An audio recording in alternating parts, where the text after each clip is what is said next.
ఈ వారం రోజుల్లో జరిగిన అంతర్జాతీయ వార్తా విశేషాలను మీకు అందించే వసుదైక కుటుంబం కార్యక్రమానికి స్వాగతం. ఐక్యరాజ్యసమితి జనరల్ అసెంబ్లీ 79వ సర్వసభ్య సమావేశాలు న్యూయార్క్ నగరంలో జరుగుతున్నాయి. ఈ సమావేశాల్లో ప్రపంచ దేశాధినాయకులు పాల్గొంటున్నారు. పశ్చిమాసియా, రష్యా, ఉక్రెయిన్ ప్రాంతాల్లో కొనసాగుతున్న యుద్ధ వాతావరణం దృష్ట్యా ఈ సమావేశాలు అత్యంత ప్రాధాన్యత సంతరించుకున్నాయి. ఈ సమావేశాల్లో భాగంగా ప్రతి దేశాన్ని భాగస్వామ్యం చేస్తూ భవిష్యత్ తరాల కోసం శాంతి, సుస్థిర అభివృద్ధి, మానవ గౌరవం కోసం అందరూ కలిసి కృషి చేయాలనే ఇతివృత్తంతో సెప్టెంబర్ 22, 23 తేదీల్లో భవిష్యత్తు శిఖరాగ్ర సదస్సు నిర్వహించారు. ఈ సదస్సుకు భారత ప్రధానమంత్రి నరేంద్ర మోదీ హాజరయ్యారు.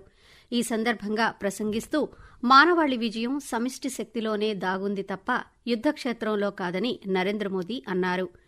ప్రపంచ శాంతికి, ప్రగతికి ఐక్యరాజ్యసమితితో పాటు అంతర్జాతీయ సంస్థల్లో సంస్కరణలు అత్యవసరమని ఆయన పేర్కొన్నారు.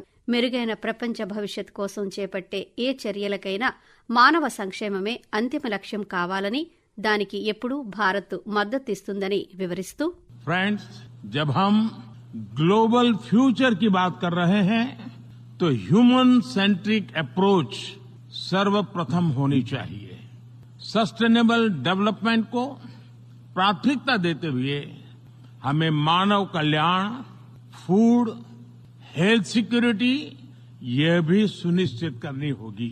మరోవైపు సెప్టెంబర్ 24వ తేదీన జరిగిన ఐక్యరాజ్యసమితి వార్షిక సర్వప్రతినిధి సభలో అమెరికా అధ్యక్షుడు జో బైడెన్ ప్రసంగిస్తూ పశ్చిమాసియా, ఉక్రెయిన్లో శాంతి స్థాపన సాధ్యమేనని చెప్పారు.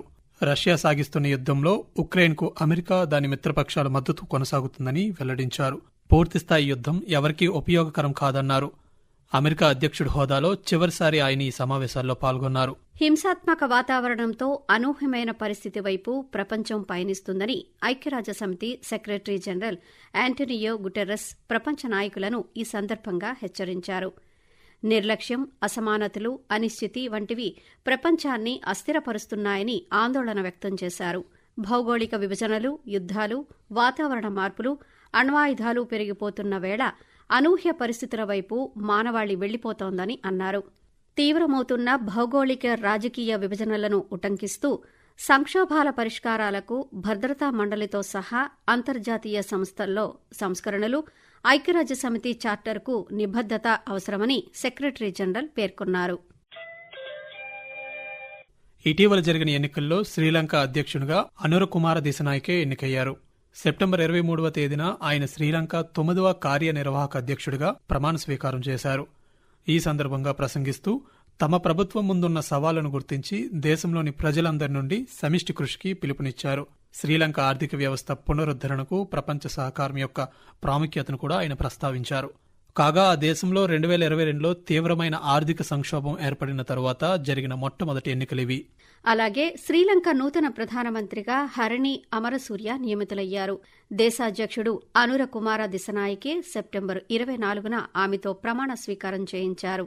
అధ్యక్ష ఎన్నికల అనంతరం అధికారిక మార్పిడిలో భాగంగా దినేష్ గుణవర్ధన తన ప్రధాని పదవికి రాజీనామా చేయడంతో హక్కుల కార్యకర్త, విశ్వవిద్యాలయ అధ్యాపకురాలు హరిణి అమరసూర్యను తరువాతి ప్రధానిగా దేశాధ్యక్షుడు దిశనాయకే నియమించారు. మరోవైపు శ్రీలంక పార్లమెంటును రద్దు చేస్తూ అధ్యక్షుడు దిశనాయకే ఉత్తర్వులు జారీ చేశారు. ఈ క్రమంలో నవంబర్ 14న శ్రీలంక పార్లమెంటుకు ఎన్నికలు జరగనున్నాయి. 100 సంవత్సరాల చరిత్ర కలిగిన ప్రతిష్టాత్మక చెస్ ఒలింపియాడ్లో ఒకేసారి భారత పురుషుల, మహిళల జట్లు విజేతగా నిలిచి తొలిసారి స్వర్ణ పతకాలను సాధించి సరికొత్త రికార్డును సృష్టించాయి. బుడాపెస్ట్లో సెప్టెంబర్ 23న ముగిసిన ఈ మెగా ఈవెంట్లో గ్రాండ్ మాస్టర్లు ఇరిగేషి అర్జున్, గుకేష్, ప్రజ్ఞానంద, విదిత్, చదరంగ్ హరికృష్ణలతో కూడిన భారత జట్టు అగ్రస్థానంలో నిలిచింది. గ్రాండ్ మాస్టర్లు ద్రోణవల్లి హారిక, వైశాలి, అంతర్జాతీయ మాస్టర్లు దివ్య, వంతిక, తానియాలతో కూడిన భారత మహిళల జట్టు ఆద్యంతం అద్వితీయ ప్రదర్శనతో అజేయంగా నిలిచింది. వ్యక్తిగత విభాగాల్లోనూ అర్జున్, గుకేష్, దివ్య, వంతిక స్వర్ణ పతకాలు గెలిచారు. 2022లో చెన్నై వేదికగా జరిగిన చెస్ ఒలింపియాడ్లో భారత బృందం కాంస్య పతకం సాధించింది. పశ్చిమాసియాలో ఉద్రిక్తలు తారాస్థాయికి చేరుకుంటున్నాయి. సెప్టెంబర్ 23వ తేదీన ఇజ్రాయెల్ లెబనాన్ రాజధాని బేరూట్పై వైమానిక దాడులు చేసింది. 3 రోజుల పాటు జరిపిన ఈ భీకరమైన క్షిపణుల దాడిలో 615 మంది మరణించారని, వేల సంఖ్యలో గాయపడ్డారని లెబనాన్ ఆరోగ్య శాఖ మంత్రి ఫిరాస్ అబైద్ వెల్లడించారు. హెజ్బుల్లా అగ్రనాయకులే లక్ష్యంగా ఇజ్రాయెల్ ఈ దాడులు కొనసాగిస్తుంది. ఇదిలా ఉండగా లెబనాన్పై భూతల దాడులకు సిద్దమవుతున్నట్టు Israel army chief lieutenant general హెజ్రీ హలేవీ ప్రకటించారు. మొస్సాద్ ప్రధాన కార్యాలయంపైకి హెజ్బుల్లా 25న ఇజ్రాయెల్పైకి పదుల సంఖ్యలో క్షిపణులను ప్రయోగించింది.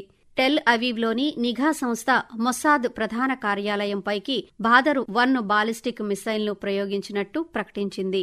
భూతల నుంచి భూతల లక్ష్యంపైకి ప్రయోగించిన క్షిపణిని అడ్డుకున్నామని ఇజ్రాయెల్ ప్రకటించింది. లెబనాన్ నుంచి ప్రయోగించిన క్షిపణి సెంట్రల్ ఇజ్రాయెల్ను చేరుకోవటం ఇదే మొదటిసారి అని ఇజ్రాయెల్ సైన్యం పేర్కొంది. బేరూట్లో జరిపిన వైమానిక దాడిలో హిజ్బుల్లా వైమానిక దళాల కమాండర్ మహమ్మద్ హుసేన్ స్రూర్ మరణించినట్లు ఇజ్రాయెల్ రక్షణ దళాలు ధృవీకరించాయి. లెబనాన్లో డ్రోన్ తయారీ సైట్లను స్థాపించడంలో స్రూర్ కీలక పాత్ర పోషించారని ఇజ్రాయెల్ డిఫెన్స్ ఫోర్స్ ఆరోపించింది. ఈ దాడుల్లో రాకెట్లు, క్షిపణుల కమాండర్ ఇబ్రహీం కొలైన్తో పాటు 6 మృతి చెందారు. మరోవైపు లెబనాన్లో పూర్తిస్థాయి యుద్దం జరగవచ్చన్న నేపథ్యంలో భారత్, అమెరికాలు ప్రయాణ సూచనలు జారీ చేశాయి. ఆ దేశ పౌరులను లెబనాన్ విడిచిపెట్టాలని, అత్యవసర సమయాల్లో భారత రాయబార కార్యాలయాన్ని సంప్రదించాలని విదేశాంగ మంత్రిత్వ శాఖ కోరింది. గ్లోబల్ ఇన్నోవేషన్ ఇండెక్స్ GII ర్యాంకింగ్స్లో భారత్ 39వ స్థానం దక్కించుకుంది. 2024 సంవత్సరానికి గాను 133 ప్రపంచ ఆర్థిక వ్యవస్థల్లో భారతదేశం 39వ స్థానానికి చేరుకుంది. దక్షిణాసియా ప్రాంతంలోని 10 ఆర్థిక వ్యవస్థల్లో భారతదేశం మొదటి స్థానంలో ఉందని కేంద్ర వాణిజ్యం, పరిశ్రమల శాఖ మంత్రి పీయూష్ గోయల్ ప్రకటించారు. ప్రధానమంత్రి నరేంద్ర మోదీ నిర్ణయాత్మక నాయకత్వం, మార్గదర్శకత్వంలో భారత్ అద్భుతమైన విజయాలను సాధిస్తుందన్నారు. దిగువ మధ్య ఆదాయ ఆర్థిక వ్యవస్థల్లో భారతదేశం మొదటి స్థానంలో ఉందని ప్రపంచ మేధో సంపత్తి సంస్థ సైన్స్ అండ్ టెక్నాలజీ క్లస్టర్ ర్యాంకింగ్స్లో 4వ స్థానంలో ఉందని ఆయన తెలిపారు. ముంబై, ఢిల్లీ, బెంగళూరు, చెన్నై నగరాలు ప్రపంచంలోని సైన్స్ అండ్ టెక్నాలజీ క్లస్టర్లలో మొదటి 100 జాబితాలో చోటు దక్కించుకున్నాయన్నారు. కాగా 2015 ర్యాంకింగ్స్లో 81వ స్థానంలో ఉన్న భారత్ ఇప్పుడు 39కు చేరుకోవడం గమనార్హం. అమెరికాలోని నగరాలను తాకేంతలా సుదూరాలకు వెళ్లగల సామర్థ్యమున్న ఖండాంతర క్షిపణి ICBMను చైనా విజయవంతంగా పరీక్షించింది. పసిఫిక్ మహాసముద్ర జలాల్లో 25వ తేదీన ఉదయం 8:44 జరిపిన ఈ పరీక్ష తమ ఆయుధ పనితీరు, సైన్యం శిక్షణా సామర్థ్యాలను ప్రదర్శించి నిర్దేశిత లక్ష్యాన్ని ఛేదించిందని చైనా రక్షణ మంత్రిత్వ శాఖ ఒక ప్రకటనలో పేర్కొంది. పొరుగు దేశాలు ఆందోళన చెందకుండా ముందే రాకెట్ ప్రయోగించే దిశ, గమ్యం తదితర వివరాలను వారితో చైనా పంచుకుంది. దశాబ్దాల కాలంలో చైనా బహిరంగంగా ఖండాంతర బాలిస్టిక్ క్షిపణిని పరీక్షించడం ఇదే తొలిసారి.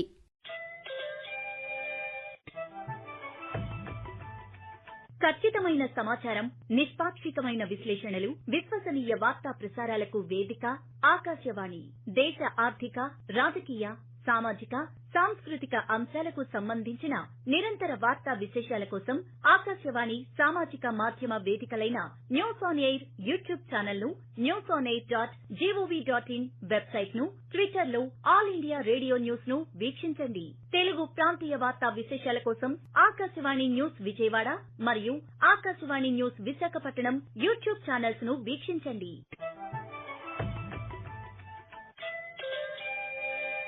ఉక్రెయిన్లో శాంతి స్థాపనకు ఎలాంటి తోడ్పాటు అవసరమైనా అందించేందుకు సిద్దమని భారత ప్రధానమంత్రి నరేంద్ర మోదీ పునరుద్ఘాటించారు. ఐక్యరాజ్యసమితి సమావేశాలకు వచ్చిన నరేంద్ర మోదీ ఉక్రెయిన్ అధ్యక్షుడు జెలెన్స్కీతో న్యూయార్క్లో 45 నిమిషాల పాటు ప్రత్యేకంగా సమావేశమయ్యారు.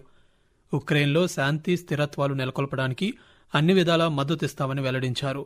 గత నెలలో ఉక్రెయిన్కు తాను వెళ్లినప్పుడు తీసుకున్న నిర్ణయాల అమలుపై కూడా సమీక్షించినట్లు తెలిపారు. దీర్ఘకాలం నిలిచేలా శాంతియుత పరిష్కారం కుదిరేందుకు అండగా నిలుస్తామని హామీ ఇచ్చినట్లు నరేంద్ర మోదీ తెలిపారు. అమెరికా పర్యటనలో భాగంగా ప్రధానమంత్రి నరేంద్ర మోదీ క్వాడ్ కూటమి అధినాయకుల శిఖరాగ్ర సదస్సుకు హాజరయ్యారు. ప్రపంచ దేశాల సార్వభౌమత్వాన్ని, ప్రాదేశిక సమగ్రతను క్వాడ్ గౌరవిస్తోందని, ఏ ఒక్కరికీ వ్యతిరేకం కాదని, నిబంధనల ఆధారిత అంతర్జాతీయ వ్యవస్థ కోసమే అది కృషి చేస్తోందని ఈ సందర్భంగా నరేంద్ర మోదీ పేర్కొన్నారు.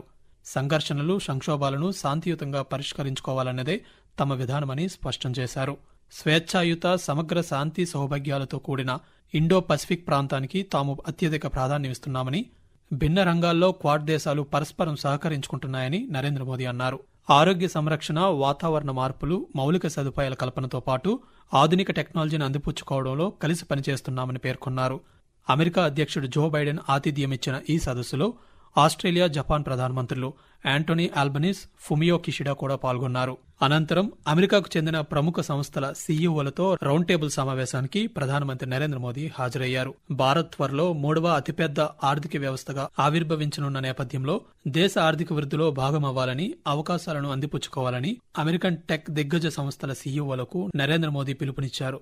తాము అధికారం చేపట్టిన 3వ విడత కాలంలో భారత్ను ఆర్థిక వ్యవస్థల్లో 3వ స్థానానికి చేర్చేందుకు అన్ని విధాలుగా కృషి చేస్తామని ఆయన స్పష్టం చేశారు. ప్రస్తుతం 3.9 లక్షల కోట్ల డాలర్ల జీడీపీతో అమెరికా, చైనా, జర్మనీ, జపాన్ తర్వాత భారత్ 5వ స్థానంలో ఉంది. దేశ ఆర్థిక, సాంకేతికత ప్రగతితో లభించే అవకాశాలను అందిపుచ్చుకోవాలని కంపెనీలకు నరేంద్ర మోదీ సూచించారు. యావత్ ప్రపంచం కోసం ఉత్పత్తులు, సేవలను రూపొందించేందుకు, ఉత్పత్తి చేసేందుకు భారత్తో చేతులు కలపాలని ఆయన పేర్కొన్నారు.